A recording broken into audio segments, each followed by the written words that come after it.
Okay folks, so Sega Sonic fan here. So this is mobility scooters that have a transaxle motor and not your kind of jazzy upright four-wheel drive types. So this is one of the most difficult jobs and is very difficult for those of us with disabilities. But so if you have someone that can help you with this, I highly recommend it. Doing it on your own is a painful thing.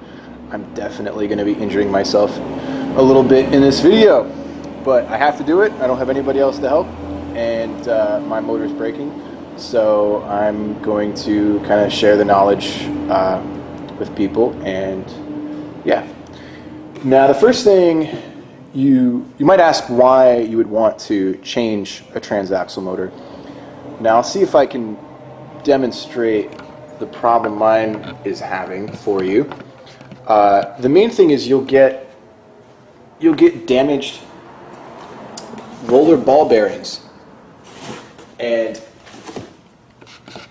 those bearings are in these axles. There are some roller ball bearings that, after you see how tiny that is compared to how much weight this thing takes, eventually they break down, and so you start to hear a grinding noise. Sometimes it usually starts off pretty small, and then it can get so bad that your scooter will actually just die in the street, which happened to me with my old one. Now this one hasn't quite reached that point, but it is having some problems with the braking solenoid, which is in here. This is the manual release. When you push this up, then the chair rolls. Push it down, it's supposed to stay locked. And these are for, these little wheels are on some, these are just for if you hit stuff, or if you're going up or down a hill. This is supposed to keep the motor from coming in contact with the ground. Now, I'll try to demonstrate the noise mine is making. It makes it periodically, so first thing you got to do is elevate it. I just used a couple lead acid batteries for that. Now you can see how a transaxle motor operates as you spin one tire and the other is in counterclockwise, and that's because there's a gear inside here. Now this motor actually only drives one, except that the gear that it's driving also drives this one. But obviously when it's going, these aren't going in opposite directions. And I used to think that the bigger the motor, this guy, the faster it goes. Not necessarily true. We'll see when I replace this one. This is an aftermarket one that I got on eBay for about $150, which is pretty much as cheap as they come, sadly. These things are very expensive for no reason I can find. But that's just how it is. And I zip tied this cable here, kind of hacked it to make it fit the right plug of my old one. What you'll find that's often different though is the length of this shaft and the connectors that go around it are changed quite often. And there's also a pin, which I'll show you in a minute, that is changed for the wheel. So when you buy one of these, make sure that, especially the two screws, there's one here and one on the other side, here's the one over here, are the exact length. I think this one is 14 point something inches. Make sure that that's exact, because if it's not, you're going to really have problems. And I actually believe I permanently bent this frame messing that up with the first time I ever did this years ago. And also, it's really frustrating, but these will also require an adapter. Now I'll show you what that looks like. So I ordered a stock one that I paid a little bit extra for, and I was lucky enough to find parts for my scooter, which is a Merit, so not easy to come by. This is a stock one for a Merit's Pioneer, which is what my scooter is, and this is one of the adapters. So there's a few things you want to look for here. This rubber seal here, which is meant for vibration dampening, and obviously this is the screw that goes on. I actually ordered some tires as well. So let's see what we can do about showing this problem. Put my keys in there.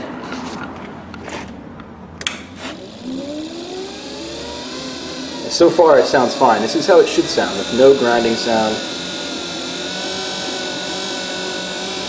Now you can tell the wheel wobbles a little bit because it's not on 100% straight.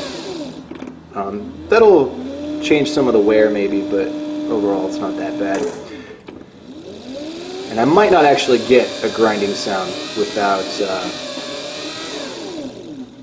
having weight on it.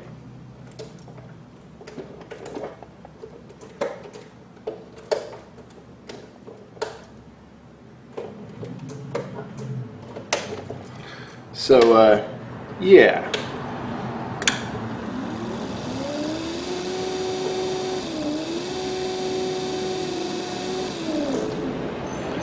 That's my old motor. The bigger problem, of course, being the braking mechanism for me. When I'm on buses, this thing just flies backwards. It's a real problem. So, what I'm going to do now is just put the camera aside and do my repair here, and then I guess you can watch me and I can edit and stuff like that as need be. But the hardest part is taking off this seat. Oh, it's never fun.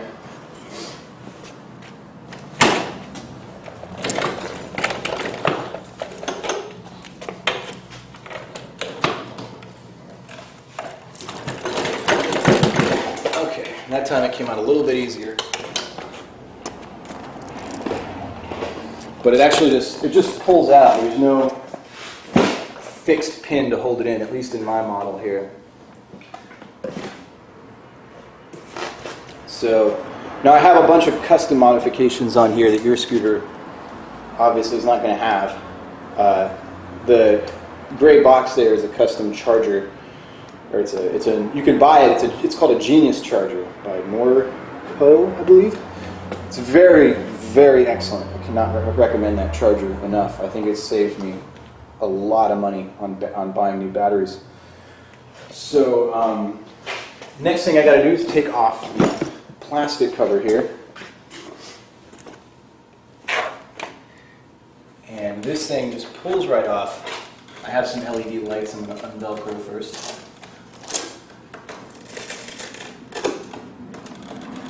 But this just lifts right out like so.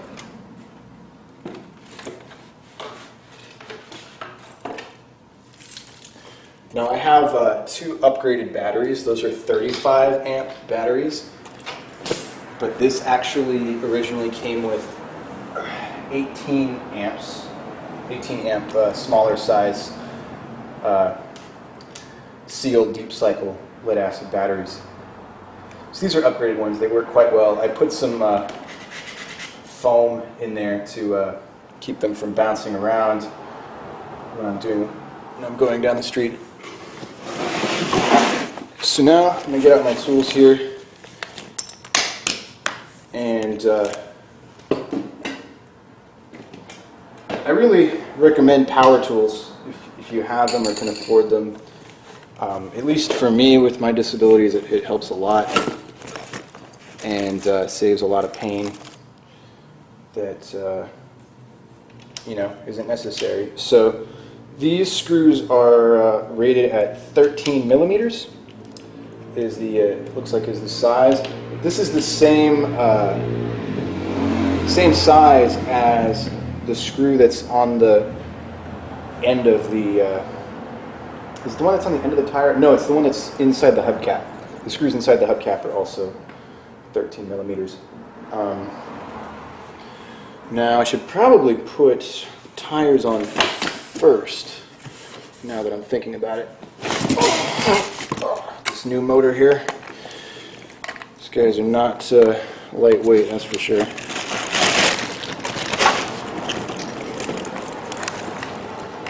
So I'm just going to undo the screw that's on the end here.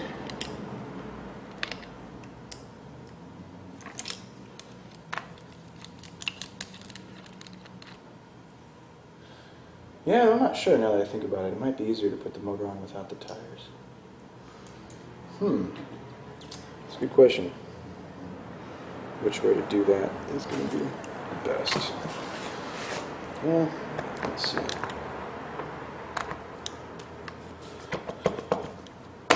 Now the nice thing about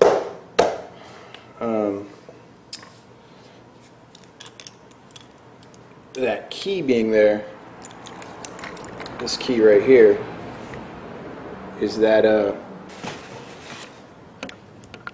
the wheel should go on a little bit easier. Should is the word. Now, will it? I'm not sure, but we'll see. And the buyer here put some tape on here, which is good, I think, as long as it doesn't make it too hard to get on. I'm a big fan of electrical tape because it doesn't leave leftover adhesive. So yeah, that just slid on real easy. That was great. But I am thinking actually that this is going to be easier to do once the motor's on, because anything that helps with weight is actually a good thing in this scenario, especially. So yeah, I'm actually going to go ahead and just work on removing the old motor. So you'll need a 13mm socket, and then, in my case, some kind of adapter to make it fit into my Black & Decker drill here. I got this off Amazon for about 25 bucks. It's a 5.2 amp drill. I don't know if they're still that cheap, but man, it's a great little drill. I highly recommend drills that plug in. The ones that use batteries don't have as much torque because they have to draw power from, a NiCad or whatever. So much more powerful if you can, and cheaper as well. If you have a garage or some space to plug it in, there's no reason not to buy these instead of the battery ones. So also, some people like to turn it on to loosen the chuck or tighten the chuck. That's a terrible idea and leads to people breaking chucks very often. Don't ever use the drill, power to actually adjust the chuck. You should always do it by hand. So this is a pretty long socket. I had to special order this. You won't find a 13mm long socket like this at your regular hardware store usually, but it's well worth it if you can order it, because I use it just for my scooter, and it's very, very helpful. Now there's a nut underneath, and in fact, that's going to be too tight to actually drill out right away. I'm going to have to do a little bit of work by hand first. Let's see.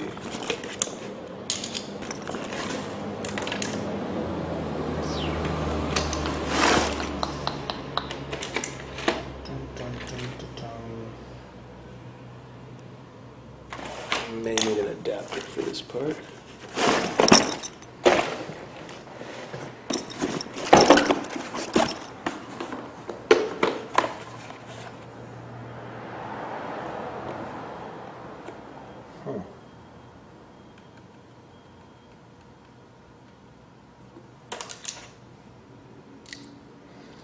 I have an adapter going the other way. I need one going from a small hand wrench to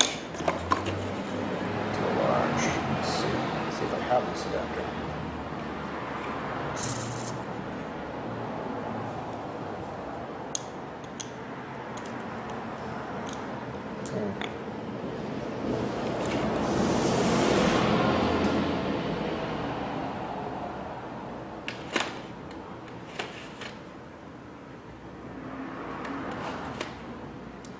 Well, if I do have it, I don't know where it is right now.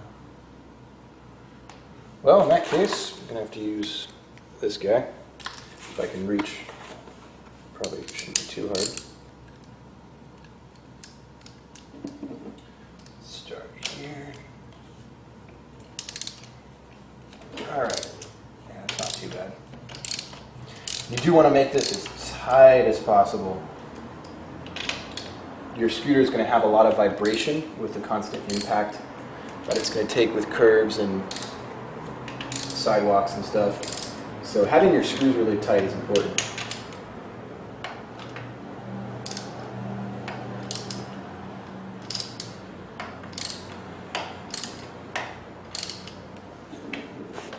Let's see if I'm actually, yeah, I'm just turning the nut under there. So now I have to get under there for the nut. This is the part that's not as fun.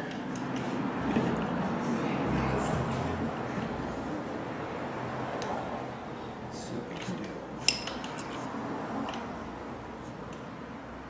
I guess ideally you'd have a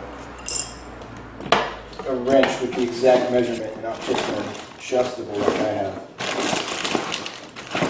Which I might actually have. Let's see. Nope.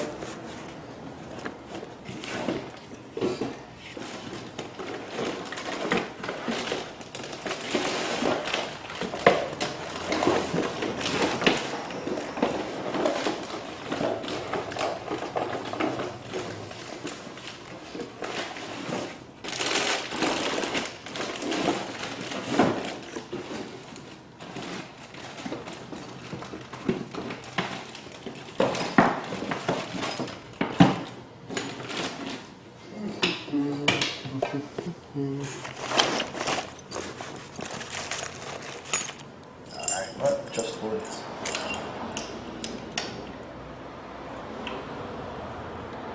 Okay, so we got the proper size here, so now that it's loose I should be able to use my drill, at least for that one.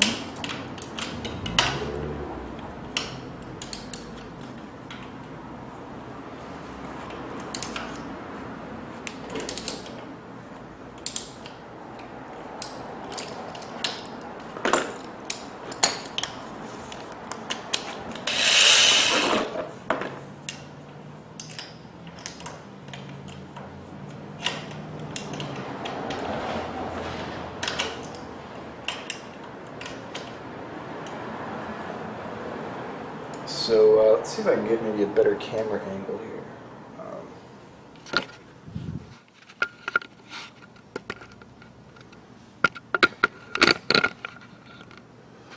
Nope, that's not going to work.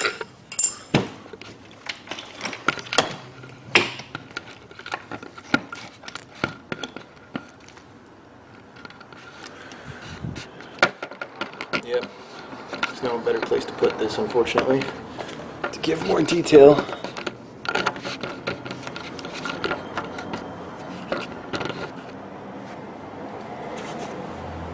But I'm just putting a wrench. I'll just describe what I'm doing. I'm putting this wrench underneath to lock the bolt before I can, to lock the nut before I can drill out the bolt from the other side. Or actually, this is the top of the bolt, and the nut's on top, on the other side.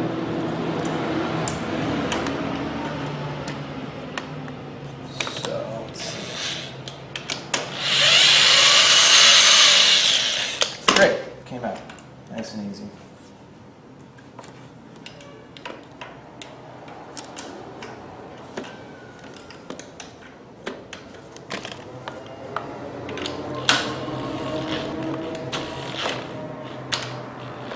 This one's not wanting to come out quite as easy. Let's see, I'm going to use maybe my adjustable here.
trouble.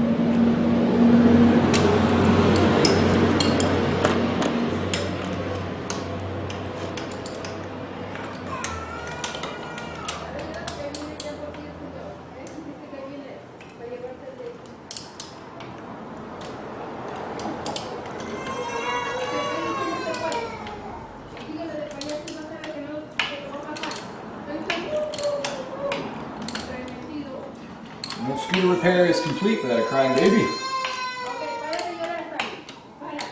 I live on a busy street.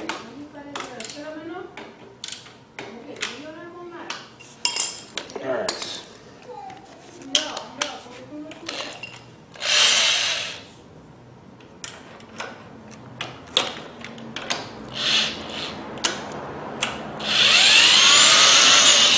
Great. Got that one out.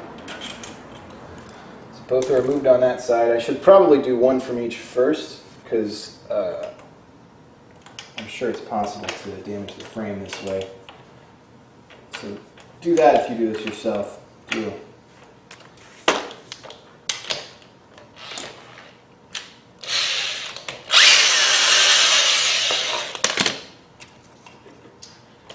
Alright, that one came out good. Now this last one.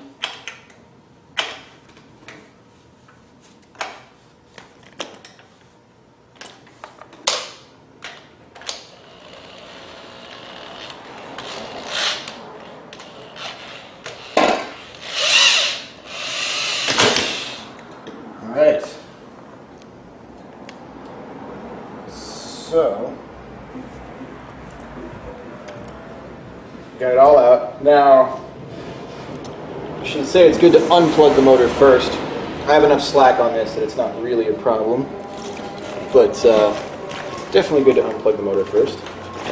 I also have this zip tie, which I'm going to cut. Now, on my motor controller, and I believe on quite a few others, the motor it's a Molex type plug or an amp plug, and there's a little clip.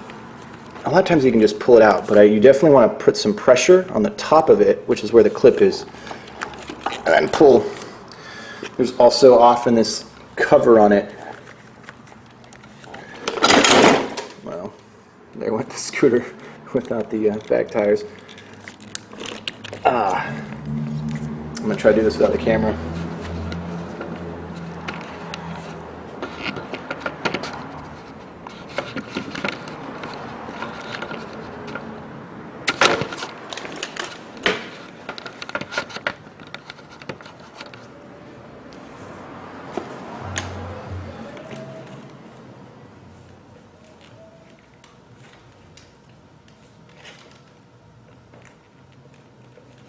All right.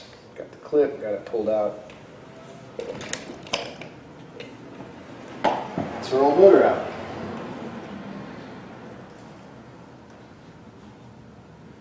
This brake cover is pretty hilarious. And I'm just hoping that having an OEM motor is going to help a lot more than this aftermarket one. This aftermarket one did not impress me, but I guess it did the job.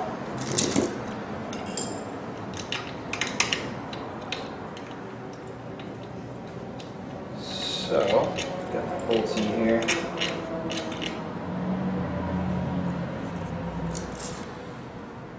Whew. Alright. Now, I guess what I should have done, I've done this before but forgot, is put these batteries under the frame in the middle of the scooter rather than under the motor, the Transaxle motor, because that's what we're replacing. Which is why my scooter fell. So I'm going to push them in there like that, and that'll elevate it properly. So I have 4 bolts, 4 nuts. That's what's going to hold in our motor. That's what I just took out. So now we grab our new motor. This actually comes with new bolts and nuts, which, you know, might not be such a bad idea to use, actually.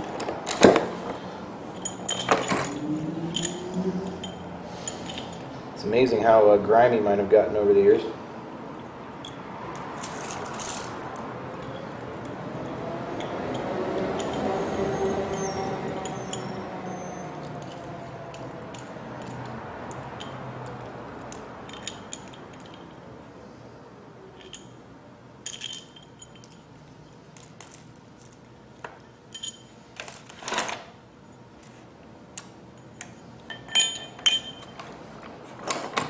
So I'm just taking the bolts and nuts off my new scooter.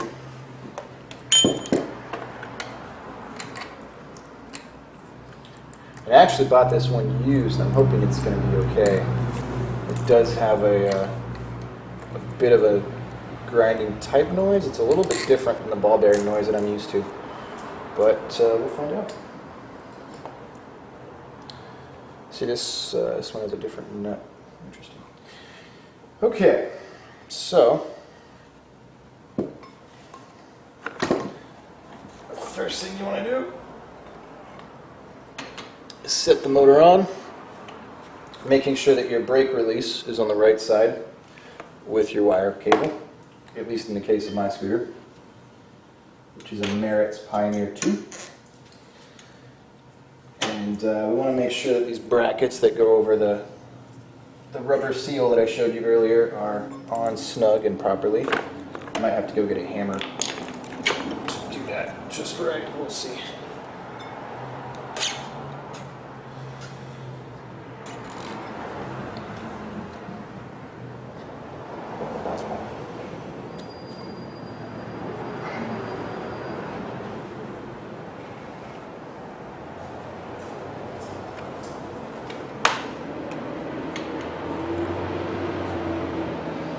Yeah, it's on there pretty good.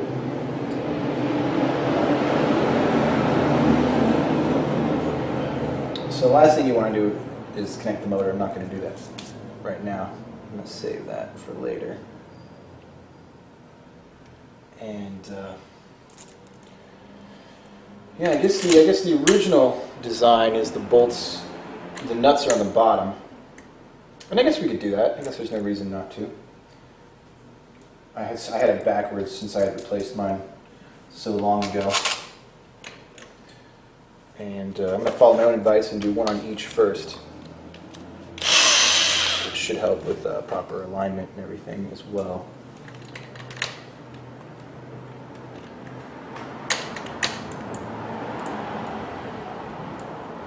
Now I'm just going to, you have to hand crank it to at the final bit to get it on perfect, to get it on really tight. But right now I'm just going to use the power drill to do the first part of getting most of the screw on. And again, I really recommend this if you have, even if you don't have disabilities, it's super helpful to have a power drill like this. Let's see, what did I put?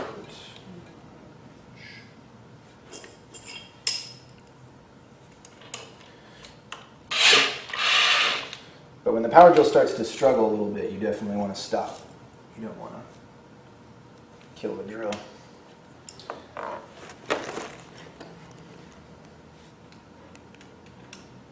I think sometimes people think that a power drill is going to do all the really heavy work for them, but ultimately that kind of torque at the end has got to be done by hand.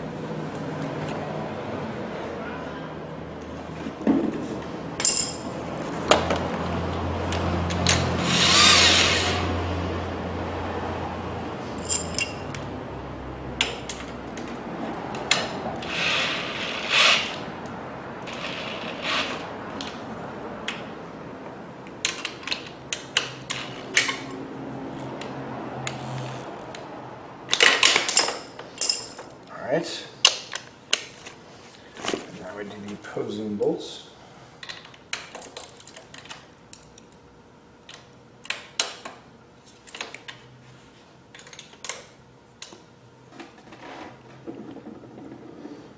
Now, I made a mistake here. I should have put the bolts in first and not secured them, because now they're actually having some trouble going into the hole in the frame. Okay, that one went in. That's good. This one, just as a guide, nothing else. When you're you're drilling the other ones.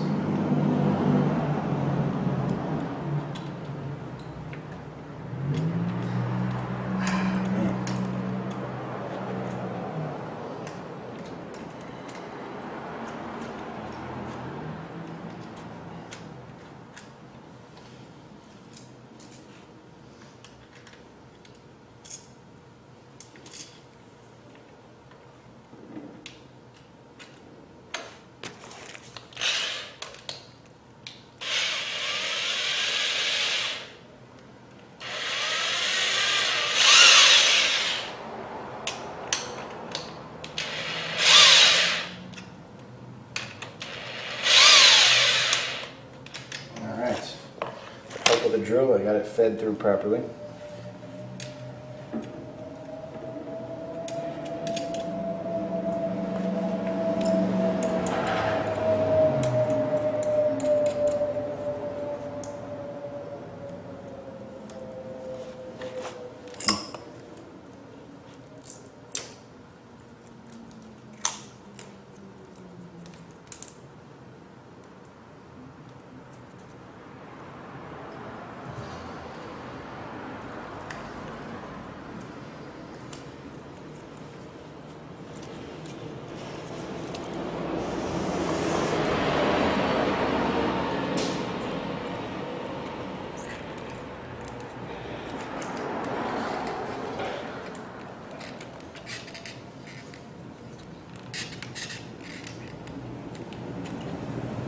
Alright, I'm going to go ahead and do a quick little test just to make sure power's there. I still need to screw in the other two bolts.